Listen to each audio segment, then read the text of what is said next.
Hello students, myself Mrs. Neeru Gupta, Associate Professor, Department of Chemistry, Government MS College, Bikaner.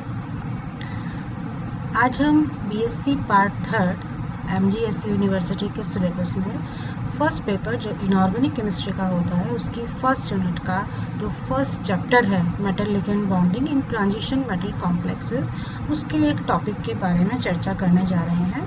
और हमारे आज के topic की हेडिंग है क्रिस्टल फील्ड स्प्लिटिंग इन square planar complexes.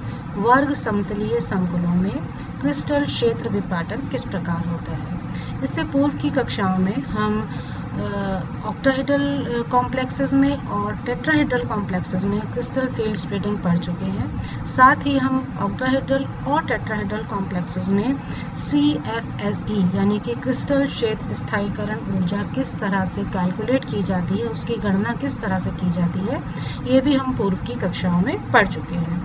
आज हम उसी टॉपिक को आगे कंटिन्यू करके स्क्वायर प्लेनर कॉम्प्लेक्सेस में विपाटन किस प्रकार से होता है इस बारे में चर्चा करने जा रहे हैं।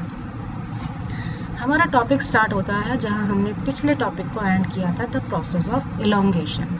इलोंगेशन हमने पढ़ा था कि अगर z एक्सिस पर एक ऑक्टाहेड्रल फील्ड में अगर z एक्सिस पर जो लिगेंड्स अप्रोच करते हैं सेंट्रल मेटल आयन को, उनको अगर सेंट्रल मेटल आयन से दूर कर दिया जाए, उनको इलोंगेट कर दिया जाए उस एक्सिस पर, तो उस स्थिति में z एक्सिस के ऑर्बिटल्स, z एक्सिस के लिगेंड्स की चूँकि सेंट्रल मेटल आयन से दूरी बढ़ जाती है, तो XY प्लेन पे जो लिगेंड्स आते हैं वो सेंट्रल मेटल आयन के ज़्यादा नज़दीक आ जाते हैं। And due to the increase in metal ligand bond along z axis, और ये दूरी बढ़ने के कारण the repulsion from the ligands to electrons decreases.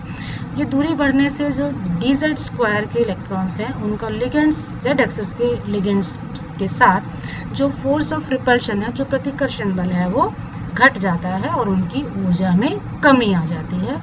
जैसा कि ऑक्टाहेड्रल फील्ड में हमने देखा था कि वहाँ dz स्क्वायर या dx square minus Y square, जिनको कि हम EG ऑर्बिटल्स कहते हैं, उनकी ऊर्जा ज़्यादा होती है, लेकिन अगर इलोंगेशन के प्रोसेस से ये गुजरते हैं तो इनकी ऊर्जा में कमी आ जाती है।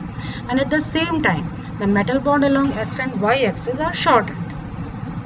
अब चूंकि z एक्सिस के लिगेंड्स दूर चले गए हैं तो x और y के नज़दीक आ जाएंगे, उनकी दूरी कम हो जाएगी, and so that the orbital in XY plane experiences greater repulsion. इसलिए उन पर अब ज़्यादा प्रतिकर्षण बल काम करेगा and their energy is raised, और उनकी ऊर्जा भी बढ़ जाएगी। Similarly the dxz and dyz orbital, ये दोनों वो ऑर्बिटल हैं T2G शेल के जिनमें z कंपोनेंट होता है, उनकी ऊर्जा में भी कमी आती है, और इसके साथ जो dxy है उसकी ऊर्जा में वृद्धि हो जाती है, वो बढ़ जाती है। And the resulting splitting considering these forces is shown in the next slide. आने वाली स्लाइड में हम इसकी स्प्लिटिंग किस तरह से होती है उस डायग्राम के बारे में बात करेंगे। और ये स्टेट रिप्रेजेंट करती है एक टेट्रागोनल डिस्टॉर्टेड ऑक्टाहेड्रल स्ट्रक्चर को।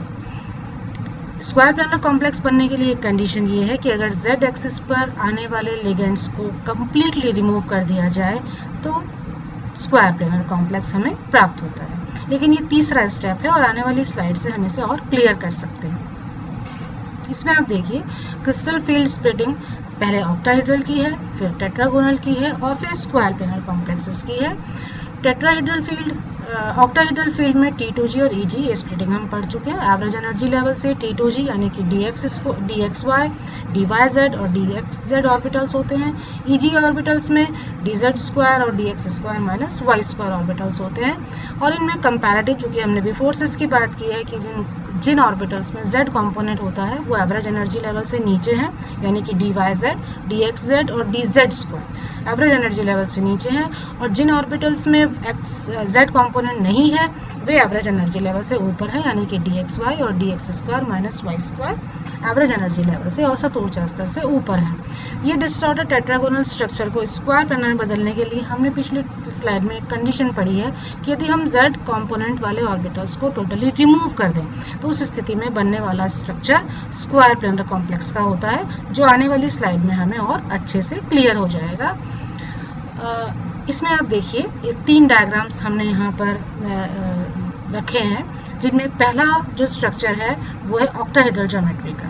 ऑक्टाहेड्रल ज्योमेट्री में एक क्यूब के सेंटर में मेटल आयन है और 6 लिगेंड्स उसको अप्रोच करके एक ऑक्टाहेड्रल स्ट्रक्चर बनाते हैं और 6 लिगेंड्स की इक्वी डिस्टेंट होते हैं, बराबर दूरी पर होते हैं।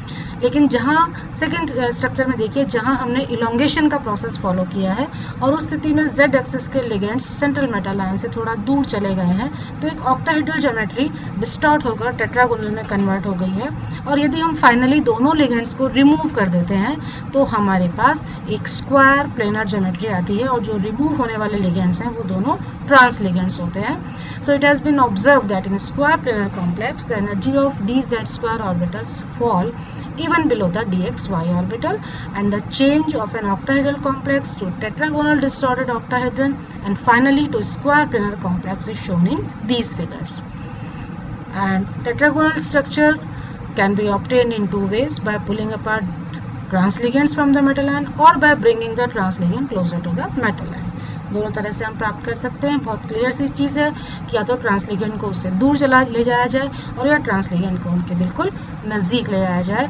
दोनों ही स्थितियों में एक रेगुलर ऑक्टाहेड्रन बदल जाता है किसमें, एक टेट्रागोनल डिस्टॉर्टेड स्ट्रक्चर में। आज के टॉपिक से हम एक ऑक्टाहेड्रल फील्ड से पहले टेट्रागोनल डिस्टॉर्टेड ऑक्टाहेड्रन और उसके बाद स्क्वायर प्लेनर में स्प्लिटिंग कैसे होती है, इसके बारे में हमने बात की। आने वाले क्लासेस में हम इसी टॉपिक को आगे कंटिन्यू करते हुए CFT क्रिस्टल फील्ड थ्योरी के आधार पर हम कुछ और फैक्टर्स को डिस्कस करेंगे, जिनमें मेन है फैक्टर्स जो कि क्रिस्टल फील्ड स्प्लिटिंग को अफेक्ट करते हैं, कुछ मैग्नेटिक प्रॉपर्टीज़ और कंपाउंड्स कॉम्प्लेक्सेस का कलर्स किस तरह से एक्सप्लेन किया जाता है, ये भी हमारे आने वाले स्लाइड्स के टॉपिक्स रहेंगे। So for today it's thank you.